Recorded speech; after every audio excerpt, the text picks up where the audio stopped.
Hello everyone, this is Kamal13420 and I'm just showing you my Ancient Gear deck, the Profile 2014. Now, this deck is just one of my fun decks and I sometimes play it at my locals. I haven't won big at the locals, but hopefully these improvements will help. I'm going to start with monsters. Alright, first I run one Machina gear frame. Now you need the gear frame because it gets, you get to add a Machina monster from your deck to hand, and plus you can get it out and then equip it to it because it's a union monster, or you can just sell it for a generic XYZ rank up XYZ. So I run one. I run three Ancient Gear Knights. Now I run the Gemini Spark system because they're Geminis, and plus they're really good to have and I can set up with them very easy, and plus they aren't scared of this. Basically they're not scared of Fiendish Chain or anything like that, because Fiendish Chain can't touch this deck, well, my Ancient Gear Knights, because they're basically normal monsters when I'm on the field. So yeah, I run basically three.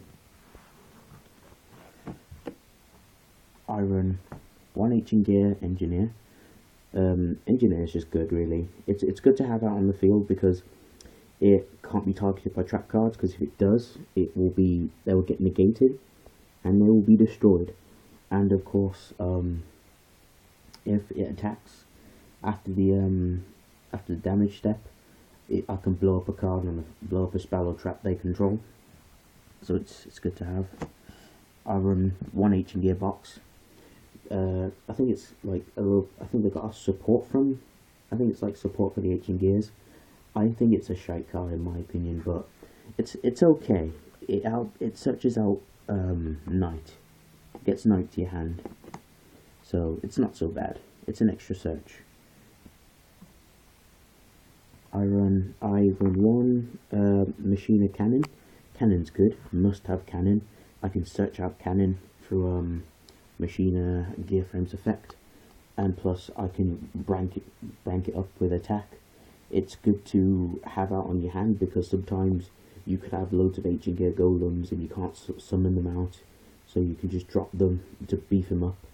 So yeah, I run one. Next, Machina Fortress. I run one at the moment. I'm going to run two, maybe, but one's good. I can easily get it in the grave or my hand, and it's just a recycle card. It's good to have. So I run one, and I run three Ancient Gear Golems. Sorry, three is good. I've seen builds where they use two, but that's their personal perspective. But I run three. Three's good.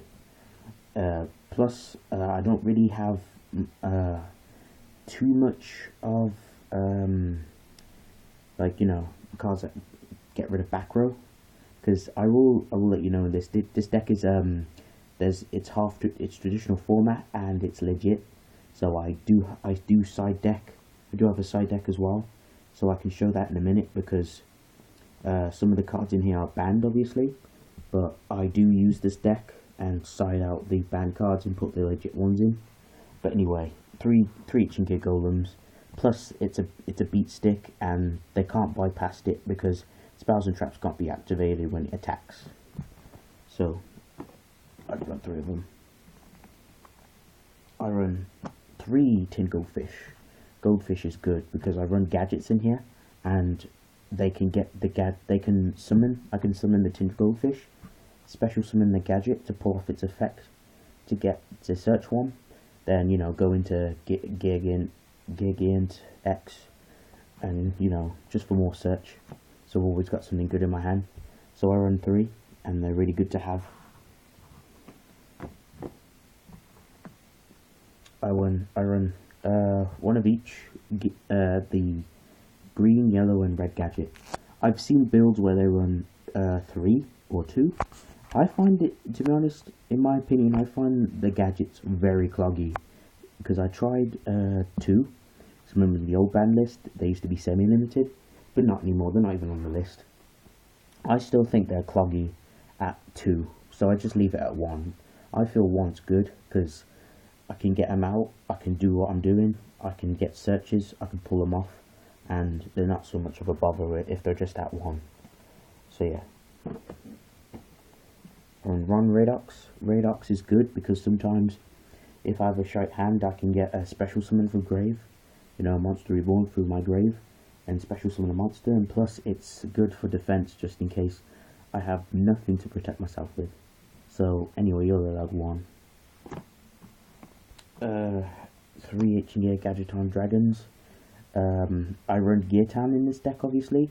These are great. I can get them on the field so easy. They're like H&G, it's like H&G Golem, but they have the bullet pointed effect where if I tribute a gadget, they gain a specific effect for them.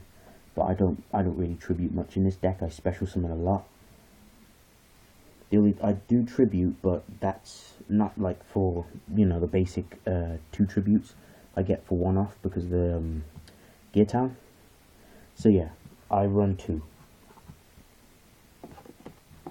And just to get them out of the way, 1 of each. H&G Beast and Gadgeton Chimera. They're just good. They're beat sticks, and plus H&G Beast is my favourite because anything it destroys, like if it destroys a monster through battle, and obviously spells and traps can go off, it will negate the monster's effect. So say if you attacked Mermail Abyss Lind, her effect won't resolve in grave because it will negate the effect. So Beast gets rid of stuff like that. Stuff that will activate in grave and shit like that. And Chimera, just bullet pointed effects really. So that's why they're alright. Spells. This is my traditional format. I'll show you my side deck in a minute. I run 1 Future Fusion because I will show you in a minute why. Because I have a badass fusion card in this deck. You're gonna love it. It's not the H&G Cyber deck version like with the Overload Fusion. I don't run that. But yeah. 1 Polymerization. Sorry, it's a bit tattered. I couldn't find my other one. Polymerization, you'll find out shortly because of the H&G Golem, the ultimate one. Just in case Future Fusion doesn't work.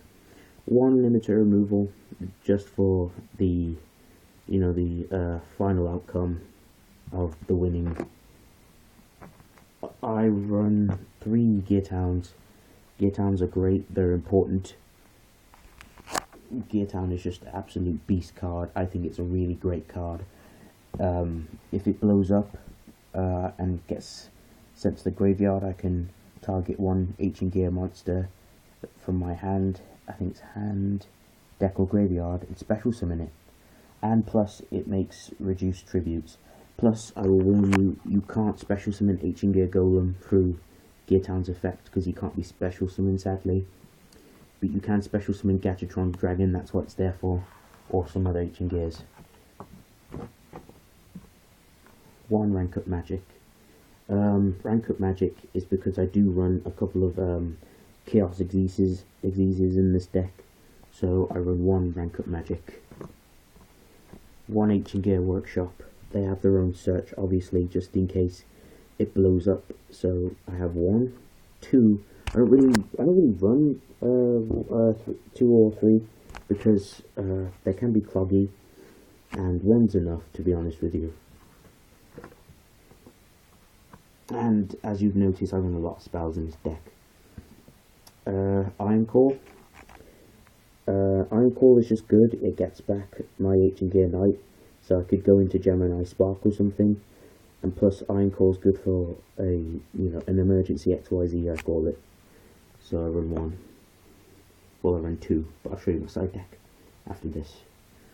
I run 1 Foolish Burial, just in case I don't run into Machina gear frame, so I can chuck out Machina Fortress, or chuck out Gadgetron Dragon or something. So it's good for that. 1 Dark Hole. Sometimes the field can be a bit packed with my opponents, and sometimes I'm losing, Dark Hole is just the answer. One heavy storm, mass destruction, gets rid of back row, and that's all she wrote really. That's all you need to know. I run 2 Gemini Sparks. I do run 3, but again it's in my side deck. Gemini Spark is basically just for my it's more for my knights, as I said. Gemini Spark is good because it's a +1, plus I tribute, I blow up a card, and I draw a card. So Gemini Sparks are good. 1 Ancient Gear Castle. Ancient Gear Castle is amazing. Every time your opponent normals will set a monster, this gains a counter, and all Ancient Gear monsters, I think on my side of the field, gain 300 attack points. So in the field that has the Ancient Gear name in it. So that basically it does it for every Ancient Gear, even on my opponent's side.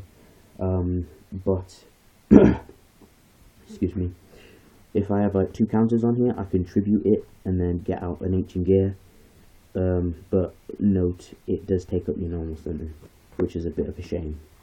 Now for traps, 1 Compulse, Cards of Sacrifice, because this deck has no draw power whatsoever, except for the Gemini Sparks, but they're not the best draw power. Cards of Sacrifice, I always have monsters with tank attack, so I don't need to worry about not summoning or changing my battle position. And plus I get to draw 2 cards. I chose it over Reckless Greed because Reckless Greed, it stops my draw phase, and that could slow down my deck, so I don't like that. And 1 Malevolent Catastrophe. That's just there over Heavy Storm when I'm not playing traditional format. And Malevolent Catastrophe just gets rid of back row. I don't worry about it because I don't really run traps in this deck. I'm going to run 1 Mirror Force maybe, because I don't have Mirror Force right now. But Malevolent Catastrophe gets the job done. Okay. Side deck. 1 Iron Core. I run Trading because, draw power. Sometimes it's just there just in case I run into an Ancient Gear, Golem or Gatchitron Dragon, and I have nothing to do with it, and I can just send it to the grave to, get 2. 1 Advanced Draw, because sometimes I could have it on the field, like say if it was my last resort, and I've got a dead field, I can tribute it to draw 2, and see where it takes me. The other Gemini Spark, Nobleman or Crossout, I side this for Ghost Strix because they piss me off, but Ghost Strix can still get around this card, but still, it gets rid of the nasty cards. 1 Chaos Sorcerer, I know you're thinking why there's no lights or darks in my deck. Now my extra deck, they like Utopian stuff. Sometimes it's a last resort card. I have pulled this card off quite well. So yeah. And last is Swift Scarecrow. Swift Scarecrow, just in case I have a shit field and I'm not being able to set up for my first turn. So yeah, that's my side deck. Oops, sorry. Now extra deck. 1 Mace Stroke. Mace Stroke again, it's a dark, and plus Mace Stroke, he can help me if I need to stall. Plus I can set monsters face down during my turn, and I can kill them. That's what Mace Stroke's there for, and Mace Stroke can take a bottomless to the face.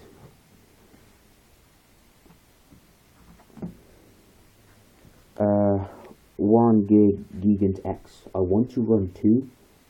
Because Gigant is amazing. I remember when the list was not out, Gigant wasn't even on the list. This card is ridiculous. This card gets out monsters. You get constant searches with this card, and I think it's such a support for the deck, for pretty much any machine deck. But it's for Gear Gears, but you can use it for your own purpose, just for basically the search.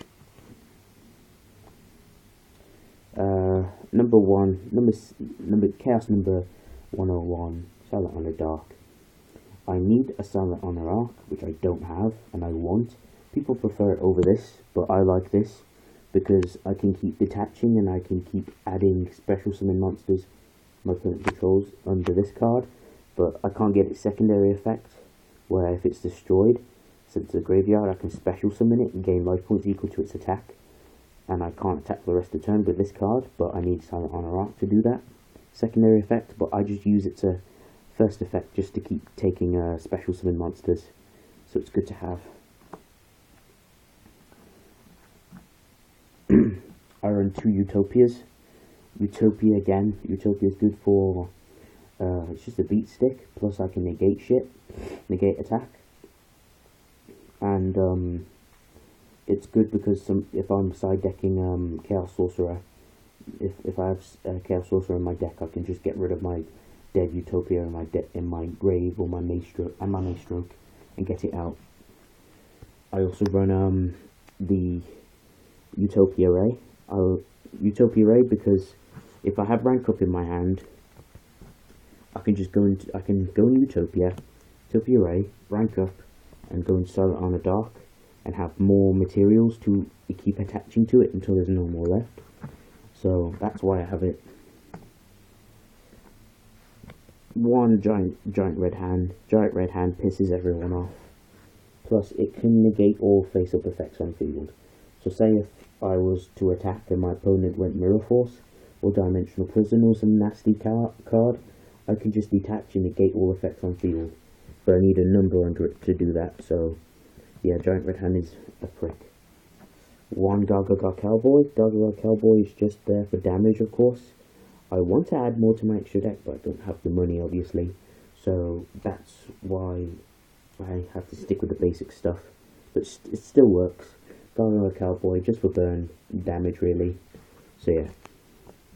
And you have it, the Ultimate Ancient Gear Golem. This card will win anything. This card is beautiful. I love the card. If someone tries to bottomless it, I can pull off its secondary effect, where if it is destroyed, I can special summon an Ancient Gear Golem, ignoring the special summon condition. Plus, I've always got backup with the effect, and plus spells and traps can't go off, and it's just a good card, and it's a beat stick because I want to put Power Bond in this deck, but I don't have it yet. I can't find it, so I might just purchase a new one. So there you have it. That is my Ancient Gear Golem deck list.